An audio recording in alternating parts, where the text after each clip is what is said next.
September is quickly becoming the month of competing jobs plans.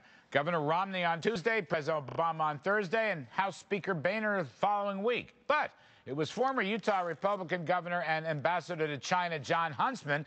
He jumped out in front of all of them, unveiling a plan that today's Wall Street Journal editorial page labels better than anything so far from the GOP presidential field. Wow. Governor Huntsman joins me now exclusively from New Hampshire. Governor, thank you very much. What is the centerpiece of your jobs plan? Larry, first of all, it's a great honor to be with you. I'm a big fan. Thank you. Listen, and what we're talking about here, I mean, this isn't rocket science. Let me remind you and your listeners. This is getting back to the traditions that made this country great and every other country in the world that has actually grown in the last 100 years.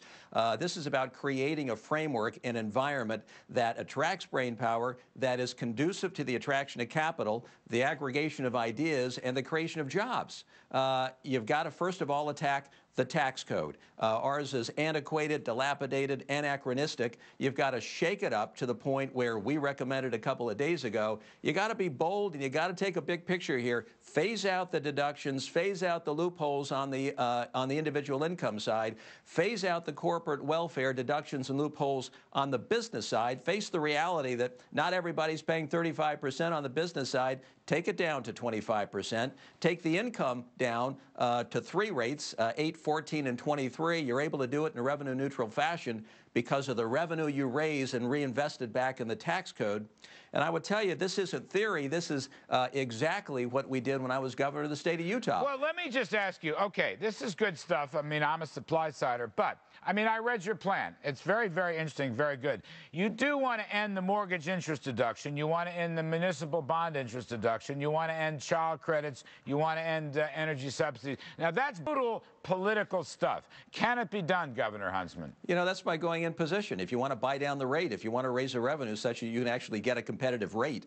I'm thinking not only of what this is going to do in terms of lowering the rate, but I'm thinking, Larry, about where this leaves the United States of America in terms of our relative competitive position vis-a-vis the rest of the world in the 21st century. And doing nothing is a recipe for disaster. I'm looking how to maximize the lowering of the rates. Yes, I understand it's a high political hurdle. When I was governor, I went into tax reform with the same basic idea when we essentially created a flat tax. I didn't get everything I wanted. You got to remember, we live in the real world where you've got 2 parties and you've actually got to enter negotiations. But I would strive, I would do my very best to keep it completely clear of clutter.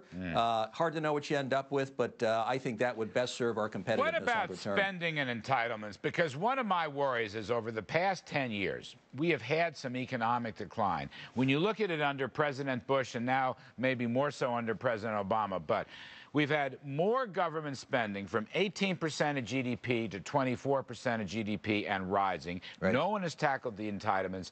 And Governor Huntsman, we're financing it with ultra-easy money by the Fed. The gold price is going towards $2,000. What would you do to stop the growth of government? You know, first of all, we need a balanced budget amendment. I had one as governor, and it's a pretty good safeguard to ensure a run-up in spending. But, you know, let's get serious about this, Larry. We have plans on the table. We just don't have leadership. I mean, Washington isn't a vacuum of ideas. There are a lot of good ideas like the Ryan Plan, the Deficit Reduction Commission. We don't have leadership basically taking ownership of those plans, saying, this is where we're going, folks. Entitlements are on the table. Department of Defense is on the table. Why? Because we have no choice. This country has hit the wall. We're bankrupt. We've got to take a serious look at this. So entitlements have got to be on the table. Medicare, Social Security. When I talk to folks here in New Hampshire. On the table, what about Medicare? What about Ryan's Medicare plan to create a voucher-free market system? Nobody's really committed to the Ryan plan yet in the Republican field. Would you? I am. I am. I think what he's talking about is absolutely right. I mean, you target $6.2 trillion over the next 10 years. You take Medicare, and you basically say, for those over 55, we hold true to our promise. For those under 55, we're going to create a marketplace. We're going to create something akin to Medicare Part D, very similar to what we did when we reformed health care in the state of Utah in creating a mandate-free exchange in closing the gap on the 13% uninsured. It can be done. On Social Security, we have to recognize the reality that, 1935, the average length of life was 61.7 years. You work for 40 years, you take out 2 years, that's a pretty good deal. We've picked up 3 decades of life between 1900 and somebody born today. Let's recognize that we ought to start pegging the underlying assumptions for inflation for the CPI, and let's get smart about moving out the retirement age to the 85th percentile of the average length of life today. Right. Those two things alone would be great. You and I are going to have a lot more time on the radio tomorrow morning to talk about policy, and I appreciate your being available for that. Let me just ask you, you've got a lot of fine ideas. You've got the Wall Street Journal editorial page in your corner on your policy.